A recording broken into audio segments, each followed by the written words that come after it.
8 de la mañana en punto. Nuevamente los saluda Raquel Salazar. Bienvenidos a la segunda hora de Vital Noticias. Y como le hemos indicado, sigue temblando Chimbote. Se ha registrado un nuevo sismo de 4,1. A continuación, nuestros titulares.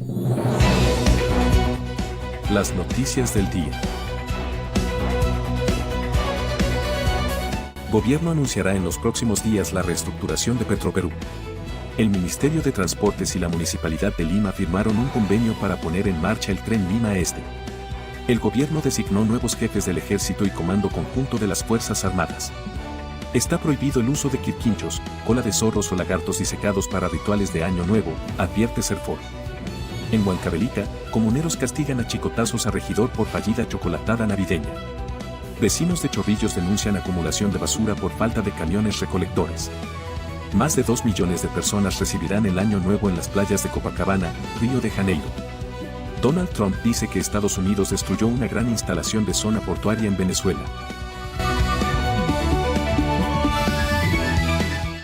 8 de la mañana en punto, seguimos en Vital Noticias y conociendo a los candidatos. Algunos son nuevos y otros ya tienen su experiencia, ya han pasado por el Parlamento. En estos momentos nos acompaña el doctor Guillermo Aliaga, es vicepresidente del Congreso y candidato al Senado por Somos Perú, a quien le damos la bienvenida. Muy buenos días. ¿Qué tal, Raquel? Muy buenos días a ti y a todas las personas que nos pueden escuchar. Contento de poder volver a verte. Bueno, para empezar, ¿cómo va la campaña? ¿Cuándo el candidato presidencial George Forsyth estará empezando su campaña y dando declaraciones a los medios? Bueno, recientemente acabamos de pasar un hito que es la presentación de todas las listas a nivel nacional y también lo que correspondía al plan de gobierno, ¿no? Entonces, digamos, en los últimos días, por no decir horas, antes de esta presentación, el candidato presidencial de Somos Perú, George Forsyth Sommer, ha estado metido de lleno en lo que viene a ser la presentación del plan de gobierno, en actividades propias también de carácter partidario, y seguramente ya en los primeros días de enero regresará, porque él ahorita se encuentra en Cajamarca, si mal no recuerdo, con la familia política que le corresponde, para poder retomar lo que es la acción política partidaria. Ahora, la popularidad de la que goza el presidente Gerí, según las encuestas, y los resultados frente a la criminalidad van por caminos separados, a pesar de los estados de emergencia, requisas en los penales, los homicidios, extorsiones continúan. ¿Qué puede prometer un gobierno de Somos Perú? ¿Lo mismo de lo que estamos viendo ahora? Bueno, hay que saber diferenciar dos cosas, ¿no? En la actualidad, el presidente Gerí es el presidente del Congreso encargado de la presidencia de la República. Constitucionalmente es el presidente. Sin embargo, la agenda que él trae no es una agenda programática del Partido Democrático Somos Perú. Me explico. Él ingresa como parlamentario para fungir como parlamentario, pero no ha rehuido a la responsabilidad constitucional que se le dio como presidente del Congreso, es decir, asumir la presidencia pro tempore de la República. El Partido Democrático Somos Perú está apoyando hasta el día de hoy con todo lo que puede, con los cuadros que ha puesto a disposición, con ideas políticas, con coordinaciones de nuestras bases a nivel nacional para poder dar sostenibilidad a un gobierno como ese del presidente Gerí. Sin embargo, nuestro plan de gobierno no se puede ejecutar en 8 meses. ¿Por qué? Porque obviamente ese plan de gobierno no fue electo por el electorado. Por eso es que hoy en día, cuando termine la presidencia temporal del señor Gerí el 26 de julio del próximo año, consideramos que el plan de gobierno de Somos Perú podrá implementarse, pero esta vez de la mano de George Forsyth Sommer. Porque el presidente Gerí dice que va a presentar un plan de seguridad ciudadana que ha contado con recomendaciones, ¿no?, de expertos internacionales, y que él espera que se continúe en el siguiente gobierno. ¿Un gobierno de Somos Perú tomará en cuenta este plan elaborado por el presidente Gerí? Por supuesto, ¿por qué no tendríamos que hacerlo? Lo bueno no está para ser desechado. Desde Somos Perú desde el primer gobierno que hemos podido presentarnos y llamamos la atención a aquel año 1997, cuando nos constituíamos como organización política, hemos sido en muchos casos oposición, pero una oposición que siempre ha brindado gobernabilidad de manera responsable, al margen de quien fuese la persona que estuviese encargada de la Municipalidad Metropolitana de Lima, de las municipalidades distritales, de los gobiernos regionales, de la Presidencia de la República. En esa línea nosotros sí sabemos trabajar de manera articulada. Es por eso que si hoy en día el congresista de la bancada de Somos Perú, José Enrique Gerí, presenta un plan de seguridad ciudadana que ha trabajado de manera conjunta con la parte técnica, como podría ser el Ministerio del Interior, conjuntamente con Ministerio Público, Poder Judicial, ¿por qué desecharíamos? Al contrario, podríamos más bien acoplarlo a lo que ya se ha presentado como nuestro plan de gobierno. Porque hasta ahora, si usted escucha a los expertos, a los exministros y a algunos candidatos, dicen que el presidente Gerí ha fracasado en su lucha contra la inseguridad ciudadana y que no se le está dando importancia a lo que es inteligencia operativa en un posible gobierno del señor Forsyth. ¿Cómo sería esto? Y además, usted escucha, la gente quiere mano dura. Por supuesto, y de hecho tenemos que tomar en cuenta dos cosas, mi estimada Raquel. Lo primero, ¿cómo podemos hablar de un fracaso total y contundente si el presidente Gerí no llega ni a los 2 meses de gobierno? O sea, esas mismas personas deberían tal vez hacer un mea culpa y decir, cuando tuvimos a la presidenta Boluarte, que nos entregó el plan de seguridad ciudadana que está vigente hoy en día, que el presidente Gerí está tratando de reestructurar, ¿qué hicieron? ¿Cuál fue la crítica? ¿Cuál fue el aporte? Lo propio con el gobierno del señor Castillo.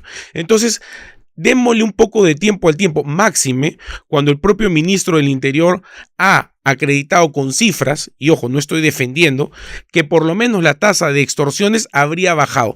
La percepción ciudadana de seguridad ciudadana es pésima, y eso de Somos Perú lo conocemos. Entonces hay que trabajar en eso, atacar realmente y no dar excusas simples como si te llama por teléfono el extorsionador, no le contestes. Ese tipo de respuestas nunca lo vas a escuchar de un somista. Lo segundo, si hay una persona que también goza de la juventud, de la vehemencia y del coraje como para poder enfrentar temas de inseguridad ciudadana, de Forsyth, y no lo digo yo, recordemos lo que sucedió en el año 2020 cuando se había presentado la pandemia del COVID. ¿Quién fue el único alcalde de distrito de Lima Metropolitana que se enfrentó al desorden de tal vez uno de los lugares más caóticos que tiene Lima, como puede ser Gamarra? La respuesta es George Forsyth. Ahora, el presidente Gerí, algunos basan su popularidad porque justamente, y él ha reconocido, ¿no? Ha querido imitar el estilo del presidente Bukele, ¿no? Las camisas remangadas, fotos por aquí, foto por allá. ¿Ese estilo también podría tenerlo Forsyth? Bueno, yo creo que cada uno tiene su estilo de ambos son jóvenes, podrían los dos tener el mismo estilo, imitar a Bukele. Sería curioso, pero cada uno tiene un distinto perfil. Presidente Gerí es abogado de profesión. George Forsyth acaba de terminar su segunda maestría en el extranjero y está orientado más a lo que es una administración. Va a tener un estilo diferente, no va a imitar a Bukele. Yo creo que nadie imita realmente. Se toman algunas señas como por ejemplo la comunicación interactiva que hace el presidente Gerí con la gente que lo sigue desde el X, que es el Twitter, el Facebook, las redes sociales, es mucho más dinámica que la que presenta hasta hoy en día, por ejemplo, George Forsyth. Pero cuando George Forsyth camina por la calle, yo que he caminado a su costado, no genera más que palabras risueñas, alegres, que conmemoran a sus épocas algunas veces de jugadores, pero que ahora lo que corresponde es que se haga partícipe, se amplíe esa base a que puedan entender que hay un plan de gobierno, una organización política. ¿El candidato presidencial y el presidente interino tienen una buena relación? Bueno, antes de que el presidente Gerí asumiese la presidencia del Congreso, es decir, mucho antes de la presidencia de la República, en algunos espacios han concertado intercambio de ideas políticas muchas veces, pero siempre de manera alegre y amena. Sobre todo No hay celos. ¿Por qué? De quién es más guapo. No, nada, no hay esas cosas. No. Yo creo que George, con sus 43 años encima, ya casado con una hijita que acaba de nacer, es muy distante del perfil de José Enrique, que es soltero. ¿Usted considera, no sé, cuál es su opinión? Algunos han criticado, han considerado que ha sido frívolo de parte del presidente Gerí el posar para la revista Cosas, y muchos se acordaron de la portada de la ex primera dama Ledín Heredia. ¿Usted hubiera posado para la revista Cosas en caso de ser presidente? Bueno, cada uno toma sus decisiones. Entiendo de que más que posar para la revista, lo que tal vez al presidente Gerí le interesaba era dejar un mensaje claro, porque recordemos que la foto es lo anecdótico. Lo importante es el desarrollo de la entrevista que se lleva en las páginas del medio. Y en esa línea el presidente Gerí ha dado algunos chispazos interesantes, por lo menos de su visión de la minería, de cómo considera de que tal vez una de las regiones más empobrecidas últimamente es Cajamarca, curiosamente donde uno de los principales proyectos mineros pues simplemente no vio la luz nunca. Entonces el tema de la foto resulta anecdótico, pero él también trató de dar un mensaje a un público que es muy renuente tal vez a ver las páginas de Facebook y esas cosas que él también interactúa. Usted sigue siendo vocal, ¿no?, del Consejo de Minería. Hablando del tema de minería, la extensión del Reinfo por un año más fue bastante cuestionada porque consideran que dificulta la labor o la lucha contra la minería ilegal. ¿Cuál va a ser la posición de un gobierno de Somos Perú? Porque al presidente Gerí le han dicho, ¿cómo va el tema del Reinfo? Al final se aprobó su extensión, ellos han votado a favor. ¿Ustedes también? Porque incluso se llegó a decir en su caso de que tenía un conflicto de intereses, de que representó a algunas mineras que tienen Reinfo vigente. Muchas gracias por la pregunta, porque me permites nuevamente resaltar un tema. Quien habla en la actualidad, si es vocal del Consejo de Minería, no tengo ningún tipo de conflicto de intereses. De hecho, me pareció curioso el titular que se puso en la página web del comercio: los potenciales conflictos de intereses. Oye, potencialmente todos podemos ir al cielo y potencialmente todos podemos ir al infierno. No por el simple hecho de en algún momento de mi vida haber asesorado a una persona natural o jurídica que tenía un proceso ordinario y un proceso de reinfo. Yo asesoré al procedimiento ordinario, no al procedimiento del reinfo. Sin embargo, como dijeron, esa empresa tiene un reinfo, también lo puede haber apoyado. Que me demuestren, caray, que un recibo por honorarios, una sustentación de posición, pero bueno, potencialmente me quedó la duda. ¿Pero usted tiene también Reinfo? No. Llegaron a decir que usted tenía bueno, en la actualidad no tengo ningún Reinfo, no soy titular de ningún estudio de abogados, tampoco en este momento asesoro ningún tipo de empresa porque tengo que mantener una posición neutral dada la posición. Ahora, sobre el Reinfo, ¿cuál es su postura? Bueno, ya lo he dicho también en otros medios de prensa, lamentablemente este Congreso no pudo estar a la altura de poder sacar una ley MAPE.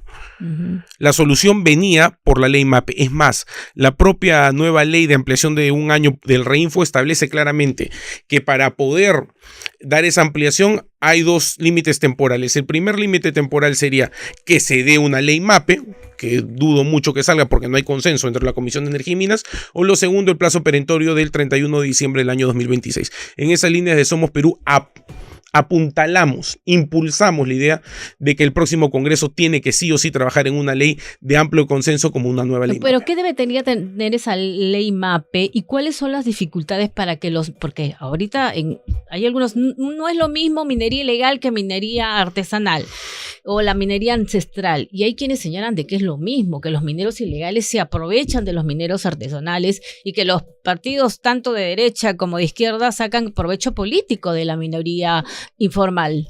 Bueno, soluciones concretas, ¿sí? Como tal vez experto en el tema. Primero, si no tenemos el aplicativo de trazabilidad de mineral, pues simplemente vamos a estar jugando a la gallinita ciega, siempre para saber si que este mineral es legal, de origen me refiero, o ilícito, al margen del gorrito que le puedas poner de si es informal, ancestral. Claro, eso depende de los papeles que tenga la persona que va a comercializarlo.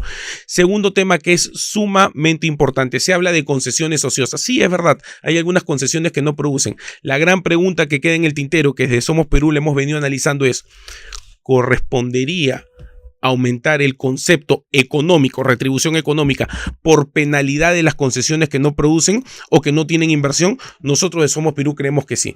Si una persona tiene durante muchos años una concesión que no está en producción, donde no se recibió ninguna inversión, no solamente tienes que pagar una suma irrisoria que viene a ser la penalidad, que va aumentando, sí, es cierto, de manera gradual, tiene que ser mayor. Mira lo que pasa en la legislación de Colombia. En Colombia te dan un contrato de concesión.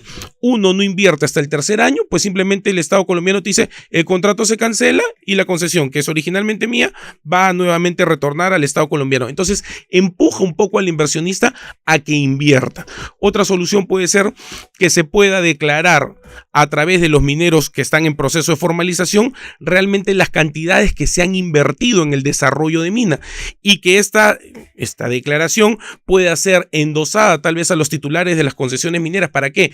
Para que ellos puedan acreditar justamente la inversión para dejar de pagar penalidad, y de esta manera sientas en un ámbito comercial al titular de una concesión minera que no ha hecho inversión conjuntamente con un minero en proceso de formalización. Están en contra de la minería ilegal y todos los delitos que eso implica y crímenes. Por supuesto, es más, quien le habla, mi estimada Raquel, acabo de venir de Bolivia y me estoy yendo el 15, 16 de enero justamente a hacer una ponencia ahora en Madrid respecto de la minería ilegal y cómo más de 140,000 hectáreas de bosques hasta el año 2023 se han perdido en nuestra selva peruana producto de una minería ilegal responsable que trae consigo otra serie de males endémicos. Para finalizar, ¿considera que sí este Congreso ha aprobado leyes pro crimen y si deben ser revisadas? Porque al presidente recientemente le preguntaron y ha sido una entrevista un poco confusa.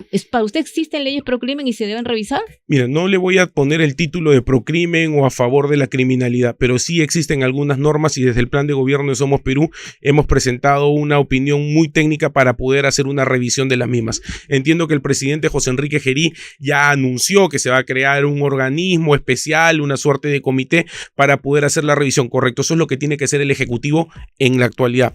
Por lo menos desde Somos Perú, nosotros no descartamos. ¿Cuál es la ley que usted, en su opinión, debería ser derogada? Mire, escuché, por ejemplo, lo que dijo el fiscal de anticorrupción, Chávez Cotrina. Es un especialista en la materia, y yo sí considero, por ejemplo, que el hecho que se haya puesto un tamiz de que tenga que estar el abogado de la otra parte para poder hacer una incautación o poder hacer un deserraje era ilógico. ¿Cómo lo ha solucionado hasta cierto punto hoy en día el Ministerio de Justicia, tratando de contratar más abogados de oficio? Pero realmente esa es una solución práctica y no es una solución jurídica que sí podría traer problemas. A mi consideración, eso tiene que ser revisado. Muchísimas gracias al candidato Guillermo Aliaga. ¿Candidato con qué número? El número 1 al Senado Nacional por el Partido Democrático Somos Perú. Muchísimas gracias y feliz año. Igualmente. Feliz año. Tenemos que hacer una pausa, ya volvemos con Vital Noticias.